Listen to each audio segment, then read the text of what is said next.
If I'm completely honest, I don't necessarily have the proper poetry for the way I would like to say what I want to say today. But the main thing that I do want to say is, if you find yourself in situations where you start and you stop and you stop and you start, you have to get to the bottom of what's triggering you. Whether that's shame, whether that's trauma, whether that's fear of failure, whether that's not only fear of failure, but having failed before and not wanting to fail again. We've talked about it in so many different ways in the shorts. Like, if you don't get to the bottom of where your emotions lie or where your trauma lies, you're going to find yourself in a vicious cycle that will begin to feel like a maze that you got yourself into and you can't find your way out of. A lot of times life events can deter you from your continuity. There's this interesting element of staying stuck. And sometimes it's the pain of feeling stuck, the pain of feeling like I'm supposed to be stronger than this, but I'm allowing my emotions to overtake me and keep me in this stationary position. Not to mention, sometimes we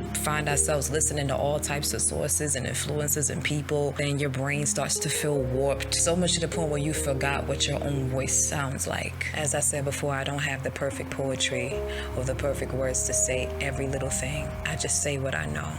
If you ever find yourself to a point where you are completely wiped of purpose, of core depth, you have to go back to how you started it and find a way to reinvigorate your why. Because life will knock you down 1,000 times, and each time it will place a cedar block on your chest and ask you to stand 1,001. And there will also be cases where other people, I mean the people you fall out with, I mean the people who you may consider an enemy, the people who are on the opposing side of you, I mean anybody who is not in line or aligned with the betterment of you will help and put their foot on top and yell in your face to get up each and every single time. But even then, you should not allow that to pause your creative process. Whether that be creative process, spiritual process, emotional process, anything that keeps you grounded. Find a way to remove the weight